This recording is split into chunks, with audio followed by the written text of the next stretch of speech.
know, guys, we've been bringing you uninterrupted content here on Garage 419 for a year and a half now, and we got to take a break, regroup, and shoot some new material. So that means today, right here in Sonoma, California, is our Season 1 finale.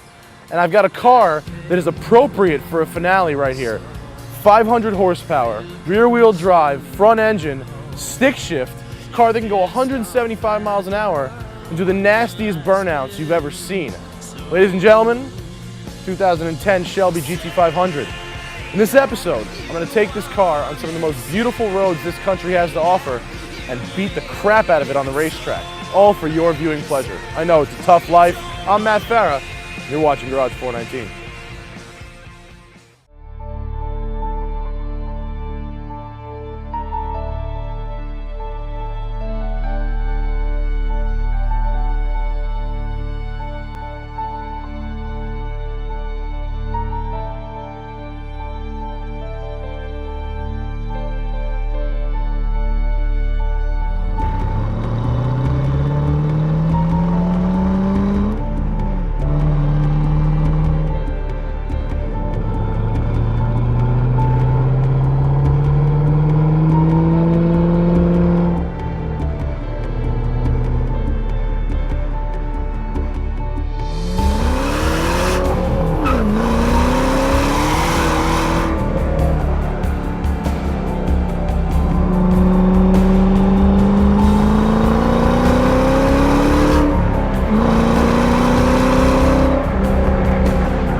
There's a couple things that I look at in the new 2010 GT500 where I say, that was a good call.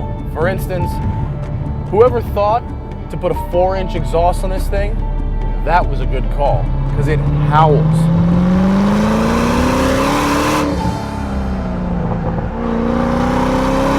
Whoever thought to put a super short throw shifter in it that's real quick on the 1-2 shift, so quick in fact, that I can't help but light the tires up every time I shift, that was a good call. Whoever put Alcantara on the seats, that was a good call. Whoever looked at the last generation GT500's wheels and said, those are lame, make me something better, the guy who did, that was a good call.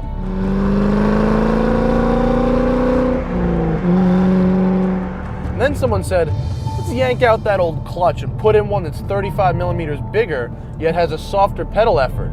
Very good call.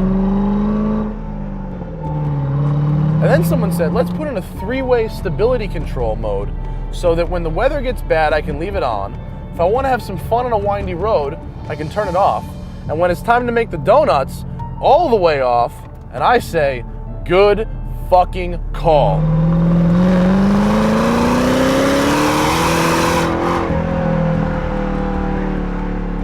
So, with the new model, they've taken a lot of the gripes and things they've heard from the outgoing model and they've updated them.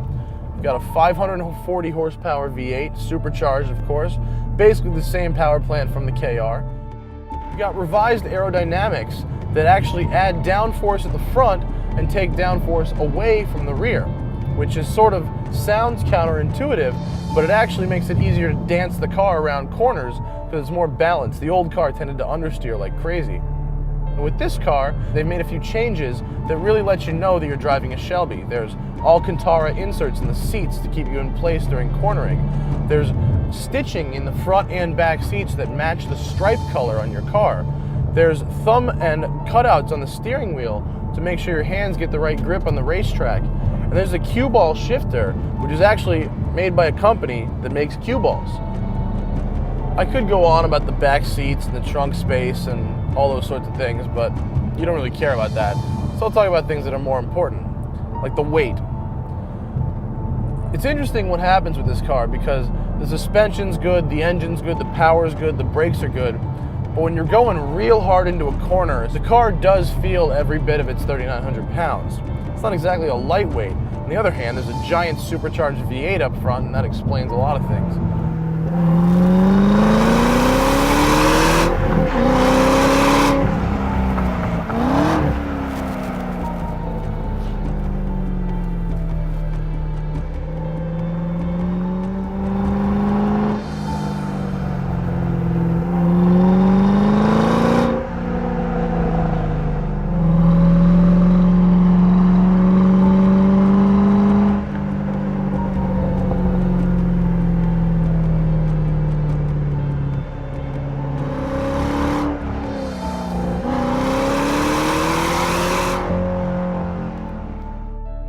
Show's over, but it's not.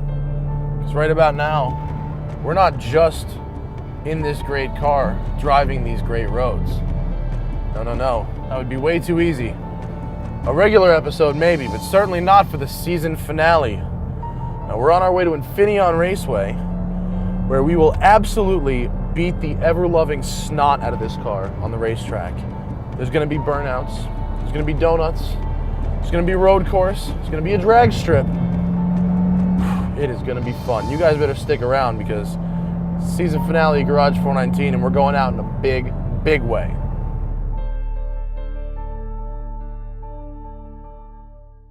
Wouldn't be a Mustang event without a drag strip, and we're here at Infineon Drag Strip. We got a Media Challenge $10 race. Spinelli representing Fastlane Daily today. Wes Seiler representing Jalopnik.com. Have you ever been on a drag strip before? Never before. I'm a road course guy. So. Road course guy. That's the excuse I always get. I grew up on the drag strip, but I'll probably suck today. We'll see what happens. That is very slow.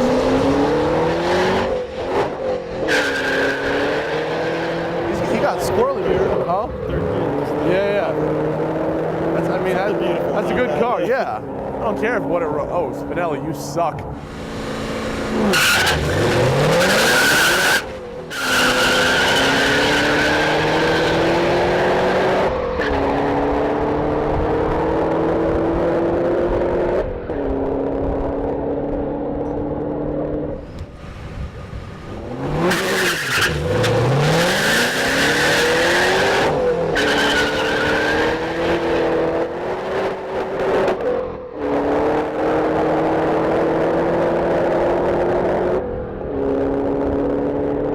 Can't tell by the wind noise coming through the microphone.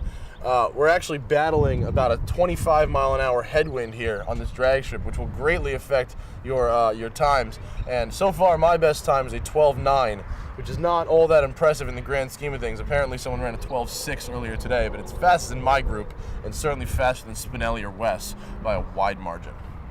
Yeah. The results are in. The Garage 419 $10 bet, the drag strip. Spinelli, your time, please. A fairly pathetic 13.7. Okay, Seiler? Yeah, 13.7 too. Seiler was 13.7. Two 13.7s, and of course yours truly, 12.9 at 110 miles an hour.